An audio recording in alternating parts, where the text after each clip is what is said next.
ಸರ್ವಕರ್ಮಾಣಿ ಸರ್ವಕರ್ಮಾಣಿ ಸರ್ವಕರ್ಮಾಣಿ ಮನಸಾ ಮನಸಾ ಮನಸಾ ಸನ್ಯಸ್ಯಾಸ್ತೆ ಸನ್ಯಸ್ಯಾಸ್ತೆ ಸನ್ಯಸ್ಯಾಸ್ತೆ ಸುಖಂ ವಶೀ ಸುಖಂ ವಶಿ ಸುಖಂ ವಶಿ ನವದ್ವಾರೆ ನವದ್ವಾರೆ ನವದ್ವಾರೆ ಪುರೇ ದೇಹಿ ಪುರೇ ದೇಹಿ ಪುರೇ ದೇಹಿ ನೈವ ಕುರ್ವನ್ನ ನೈವ ಕುರ್ವನ್ನ ನೈವ ಕುರ್ವನ್ನ ಕಾರಯನ್ ಕಾರಯನ್ ಕಾರಯನ್ ಸರ್ವಕರ್ಮಾಣಿ ಮನಸಾ ಸರ್ವಕರ್ಮಾಣಿ ಮನಸಾ ಸರ್ವಕರ್ಮಾಣಿ ಮನಸಾ ಸನ್ಯಸ್ಯಾಸ್ತೆ ಸುಖಂ ವಶೀ ಸನ್ಯಸ್ಯಾಸ್ತೆ ಸುಖಂ ವಶಿ ಸನ್ಯಸ್ಯಾಸ್ತೆ ಸುಖಂ ವಶಿ ನವದ್ವಾರೆ ಪುರೇ ದೇಹಿ ನವದ್ವಾರೆ ಪುರೇ ದೇಹಿ ನವದ್ವಾರೆ ಪುರೇ ದೇಹಿ ನೈವ ಕುರ್ವನ್ನ ಕಾರಯನ್ ನೈವ ಕುರ್ವನ್ನ ಕಾರಯನ್ ನೈವ ಕುರ್ವನ್ನ ಕಾರಯನ್ ಸರ್ವಕರ್ಮಾಣಿ ಮನಸಾ ಸನ್ಯಸ್ಯಾಸ್ತೆ ಸುಖಂ ವಶೀ ಸರ್ವಕರ್ಮಾಣಿ ಮನಸಾ ಸನ್ಯಸ್ಯಾಸ್ತೆ ಸುಖಂ ವಶಿ ಸರ್ವಕರ್ಮಾಣಿ ಮನಸಾ ಸನ್ಯಸ್ಯಾಸ್ತೆ ಸುಖಂ ವಶಿ ನವದ್ವಾರೆ ಪುರೇ ದೇಹಿ ನೈವ ಕುರ್ವನ್ನ ಕಾರಯನ್ ನವದ್ವಾರೆ ಪುರೇ ದೇಹಿ ನೈವ ಕುರ್ವನ್ನ ಕಾರಯನ್ ನವದ್ವಾರೆ ಪುರೇ ದೇಹಿ ನೈವ ಕುರ್ವನ್ನ ಕಾರಯನ್ ಸರ್ವಕರ್ಮಾಣಿ ಮನಸಾ ಸನ್ಯಸ್ಯಾಸ್ತೆ ಸುಖಂ ವಶೀ ನವದ್ವಾರೆ ಪುರೇ ದೇಹಿ ನೈವ ಕುರ್ವನ್ನ ಕಾರಯನ್ ಸರ್ವಕರ್ಮಾಣಿ ಮನಸಾ ಸನ್ಯಸ್ಯಾಸ್ತೆ ಸುಖಂ ವಶಿ ನವದ್ವಾರೆ ಪುರೇ ದೇಹಿ ನೈವ ಕುರ್ವನ್ನ ಕಾರಯನ್ ಸರ್ವಕರ್ಮಾಣಿ ಮನಸಾ ಸನ್ಯಸ್ಯಾಸ್ತೆ ಸುಖಂ ವಶಿ ನವದ್ವಾರೆ ಪುರೇ ದೇಹಿ ನೈವ ಕುರ್ವನ್ನ ಕಾರಯನ್ ಸರ್ವಕರ್ಮಾಣಿ ಮನಸಾ ಸನ್ಯಸ್ಯಾಸ್ತೆ ಸುಖಂ ವಶಿ ನವದ್ವಾರೆ ಪುರೇ ದೇಹಿ ನೈವ ಕುರ್ವನ್ನ ಕಾರಯನ್. ಆಚಾರ್ಯರು ಭಾಷ್ಯವನ್ನು ಬರೀತಾರೆ. ಸರ್ವಾಣಿ ಕರ್ಮಾಣಿ ಸರ್ವಕರ್ಮಾಣಿ ಮನಸಾ ಸನ್ಯಸ್ಯ ಪರಿತ್ಯಜ್ಯ ನಿತ್ಯಂ ನೈಮಿತ್ತಿಕಂ ಕಾಮ್ಯಂ ಪ್ರತಿಷಿದ್ಧಂಚ ತಾನಿ ಸರ್ವಾಣಿ ಕರ್ಮಾಣಿ ಮನಸಾ ವಿವೇಕ ಬುದ್ಧ್ಯ ಕರ್ಮಾದೌ ಅಕರ್ಮ ಸಂದರ್ಶನೇನ ಸಂತ್ಯಜ್ಯ ಇತ್ಯರ್ಥಃ.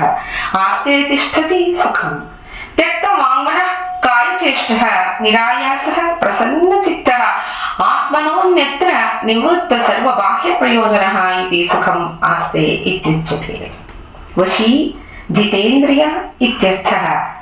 ಕ್ವ ಕಥಂ ಆಸ್ತೆ ಇತಿ ಆಹ. ನವದ್ವಾರೆ ಪುರೇ ಸಪ್ತ ಶೀರ್ಷಣ್ಯಾನಿ ಆತ್ಮನಃ ಉಪಲಬ್ಧಿದ್ವಾರಾಣಿ ಅರ್ವಾಕ್ द्वे मूत्र पुरीश विसर्गार्थे तैः द्वारैः नवद्वारं पुरम् उच्यते शरीरम्. पुरमिव पुरम् आत्मैकस्वामिकं तदर्थ प्रयोजनैश्च इन्द्रिय मनोबुद्धि विषयैः अनेक फल विज्ञानस्य उत्पादकैः पौरैरिव अधितिष्ठं तस्मिन् नवद्वारे पुरे देहि सर्वं कर्म सन्न्यस्य आस्ते.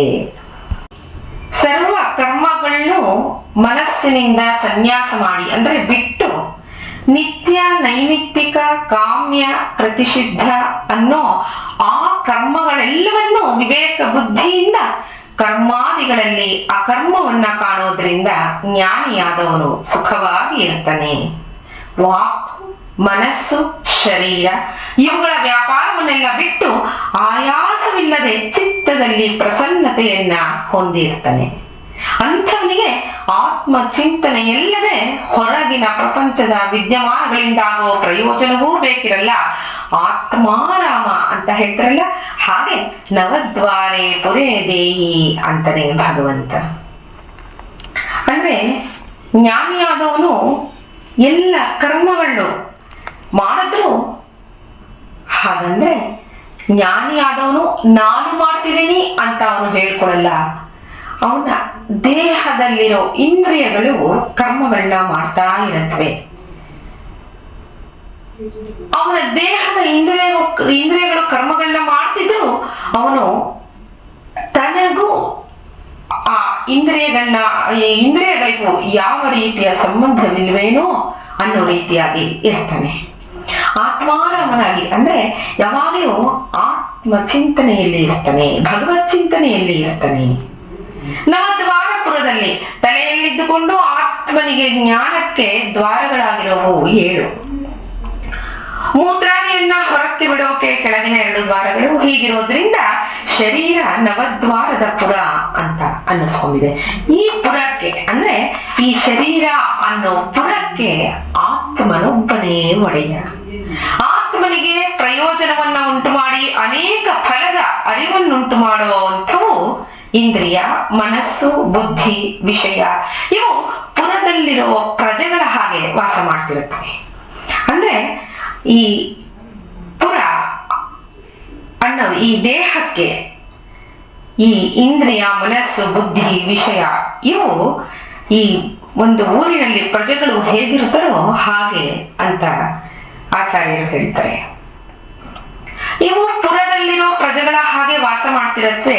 ಇಂಥ 9 ಬಾಗಿಲಿನ ಪುರದಲ್ಲಿ ಈ ದೇಹಿ ಕರ್ಮವನ್ನೆಲ್ಲ ಸನ್ಯಾಸ ಮಾಡಿ ಅಂದ್ರೆ ಕರ್ಮವನ್ನೆಲ್ಲ ಬಿಟ್ಟು ಇರ್ತಾನೆ ಅಂತ. ಯಾರು? ಜ್ಞಾನಿಯಾದವನು.